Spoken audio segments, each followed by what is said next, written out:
Imaginez que vous êtes sur scène devant 500 personnes. Vous n'avez que quelques minutes pour démontrer que votre produit va bientôt valoir des millions de dollars. Vous remportez les grands honneurs et pendant quelques instants, vous êtes une vedette. Mais qu'est-ce que vous avez gagné au juste? Il y a beaucoup d'emphase qui est mise sur le pitch, puis si c'est bon, puis si t'es bon pour pitcher, puis si t'es accepté dans tel accélérateur ou pas. Mais au final, tu passes beaucoup de temps à te préparer pour ça. Il y a beaucoup de stress qui est associé à ça, qui pourrait, à mon avis, là, maintenant que je l'ai fait, qui pourrait être utilisé probablement à meilleur escient pour tous ces concours-là. C'est sûr que des émissions, tu sais, comme des dragons, comme des démodés comme on fait, mais c'est pas la réalité, là, c'est un show. Après ça, là, t'es dans ton sous-sol, puis il faut que tu parles aux investisseurs, puis il faut que tu le fasses ton pitch dans une salle de conférence, puis il faut que tu en closes des deals. Je m'appelle Carl Rétino-Parazelli et vous écoutez le Mythe Startup, le balado qui vous emmène dans les coulisses du monde de l'entrepreneuriat.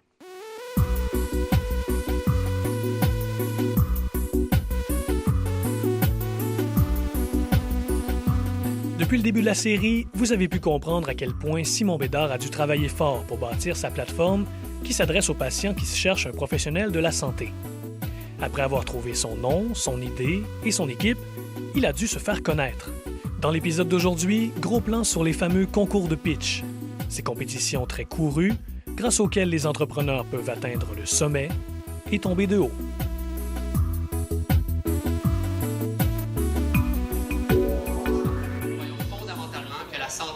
Pas juste un service, mais devrait être traité comme une expérience à part entière. Et c'est avec cet état d'esprit que nous vous souhaitons la bienvenue sur clinia.ca.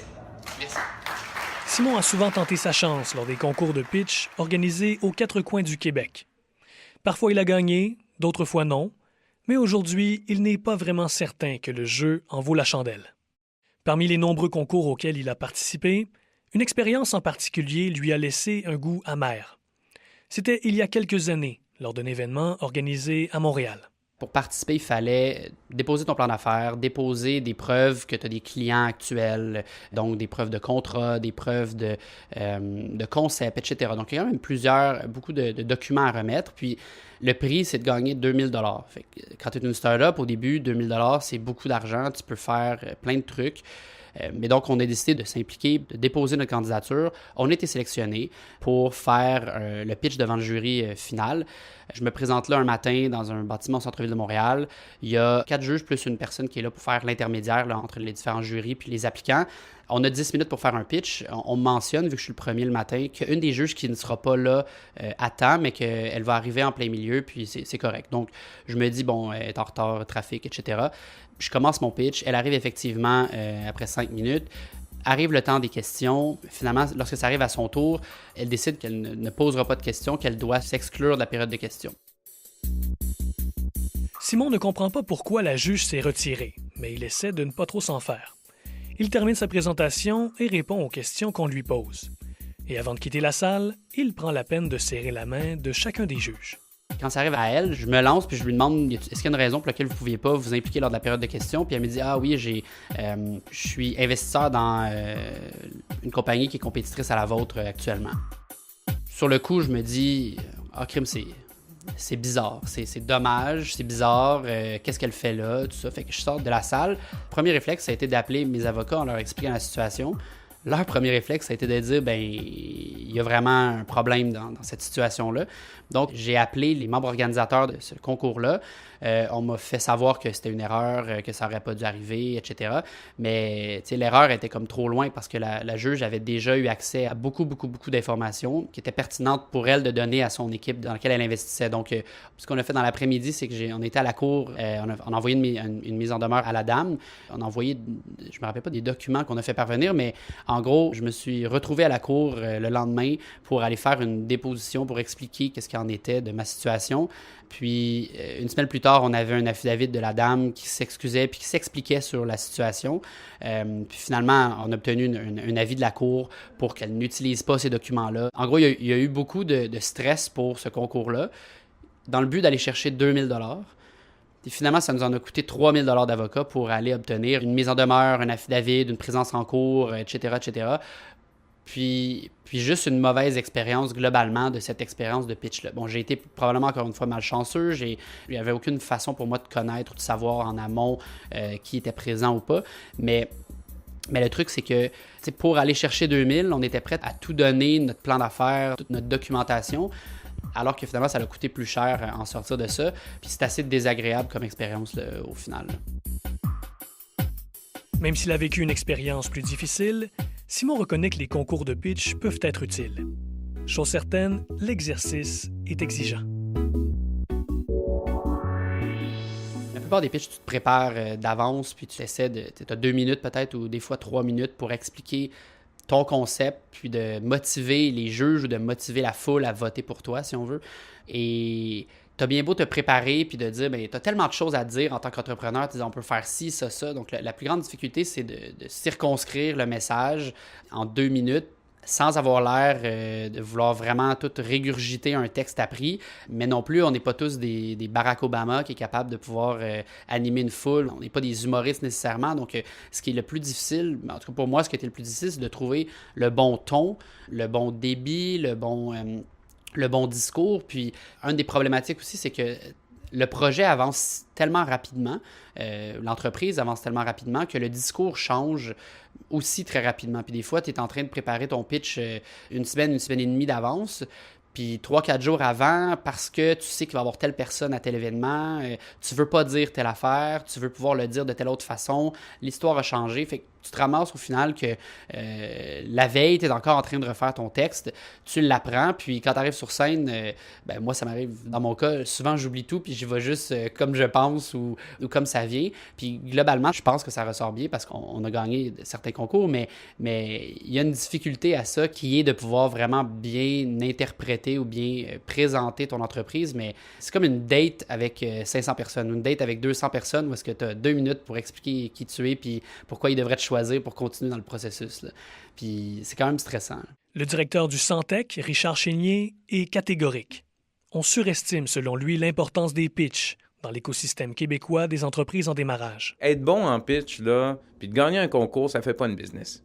Mais si tu as une business, puis tu as fait tes devoirs, puis que tu réussis, puis qu'on travaille avec les gens, travailler l'habilité de communication, de bien communiquer cette idée-là, c'est parfait. Parce que ce que tu veux au bout du compte, c'est un rendez-vous, c'est un contrat, c'est un investissement. C'est pas de gagner le concours de pitch. Je me souviens d'un prix que j'ai remis à un entrepreneur que je nommerai pas. J'étais sur ce jury de sélection-là, puis à la fin, j'allais le voir, j'allais le féliciter. J'ai dit « Félicitations pour ton prix ».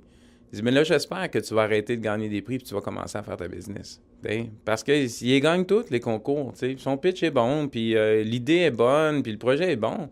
Mais il y a encore 0 vente, il n'y a aucun partenariat stratégique, il n'y a pas d'équipe autour de lui. C'est comme, ça demeure un pitch. Mais un pitch intéressant, mais pas une business. T'sais, je préfère quelqu'un qui pitch mal, mais qui livre, que quelqu'un qui pitch bien, puis qui gagne tous les concours, puis qui livre rien. D'amener quelqu'un sur un stage, de le faire pitcher devant 800 personnes, ça met les gens sur un piédestal, mais c'est pas la réalité non plus. Béatrice Couture, directrice générale, Innocité MTL, premier accélérateur ville intelligente au Canada. C'est bon dans un sens parce que veux pas, ça démocratise l'entrepreneuriat, puis ça donne peut-être envie à d'autres mondes de le faire, mais c'est sûr que des émissions, tu sais, comme les Dragons, comme des démodés comme on fait, mais c'est pas la réalité, là, c'est un show. Après ça, là, t'es dans ton sous-sol, puis il faut que tu parles aux investisseurs, puis il faut que tu le fasses ton pitch dans une salle de conférence, puis il faut que tu en closes des deals. Je pense que pour un entrepreneur, maintenant, il faut qu'il fasse des choix. Liette Lamonde, directrice générale, Fondation Montréal Inc. Il faut qu'il choisisse les endroits où ça vaut la peine de se pointer le nez, puis ceux où il en retirera peut-être pas grand-chose finalement. Donc, c'est de voir qui va être dans la salle, qu'est-ce que ces gens-là peuvent m'apporter concrètement. Je cherche du financement, c'est sûr, là, que de pitcher devant un public d'Ange à Ange Québec, c'est très, très, très pertinent. Maintenant, il y a des concours qui offrent plus de la visibilité ou du média. Donc, à voir, est-ce qu'au stade où tu es rendu dans ton entreprise, c'est important que tu sois en pleine page dans un journal? Peut-être pas. Peut-être qu'au contraire, ça peut même te nuire parce que tu n'as pas un produit encore prêt à vendre. Donc, il faut être intelligent là-dedans. Puis, nous, c'est drôle parce que c'est un peu notre petite marotte de l'année 2018. J'appelle ça le « no FOMO », « no fear of missing out ». À un moment donné, il faut être capable de dire Oui, c'est une opportunité. Est-ce que je suis obligée de la saisir? Ben non, parce qu'elle va me prendre beaucoup de temps. C'est un public que je connais pas. Je suis pas habituée de lui présenter quelque chose. Je suis pas sûre de ce que ça va me donner comme impact de toute façon. J'ai d'autres choses à faire, hein. T'es sûr que tu as d'autres choses à faire comme entrepreneur. Donc, fais des choix. L'autre problème, explique Noah Redler, responsable du programme Propulsion au Santec, c'est que plusieurs présentations ratent complètement la cible.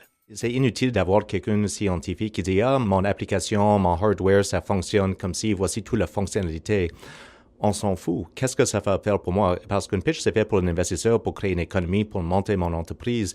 Et si je ne peux pas démontrer c'est où le potentiel d'affaires, comment je vais faire de l'argent et c'est qui les gens qui vont acheter mon produit, je rate mon pitch. Je m'appelle Marc-Antoine Ducas, je suis président fondateur de Netlift. Le pitch, c'est super important, mais il faut le voir comme un élément parmi un portfolio d'outils de vente, de présentation. Puis moi, le meilleur pitch que j'ai entendu, c'est SoftBank qui est allé voir un prince saoudien pour leur dire « J'aimerais vous faire un chèque de 50 milliards dans 10 ans. Ça vous en coûterait 10. » OK, quand est-ce qu'on se rend compte? OK. Puis c'est juste ça. Il faut juste être capable d'expliquer comment on va faire bénéficier quelqu'un. Puis après ça, on donnera les détails. Mais c'est le meilleur pitch possible, c'est de dire combien je vais vous donner, pas combien je vous demande. Dans le prochain épisode du Mid Startup, vous verrez que pour trouver du financement, il faut être convaincant, mais aussi un peu méfiant. Si tu n'as pas d'expérience, je pense que c'est très facile de te faire avoir. Et donc, le plus difficile, c'est de s'entourer de gens qui ont déjà fait ça pour essayer de négocier les termes qui sont les plus adéquats possibles pour ta situation de start-up. La vraie difficulté au Québec, c'est qu'on a des aussi bons produits et des aussi bons ingénieurs que n'importe où. Mais le marché intérieur est trop petit, puis l'accès aux capitaux, il est beaucoup plus difficile. Alors, on doit créer de la valeur à l'intérieur de ce cadre-là. Si vous voulez partager l'expérience que vous avez vécue lors d'un concours de pitch, vous pouvez m'écrire à startup@ledevoir.com ou me trouver sur Twitter à Carl R. Parazelli. Je m'appelle Carl Rétino Parazelli. On se retrouve la semaine prochaine.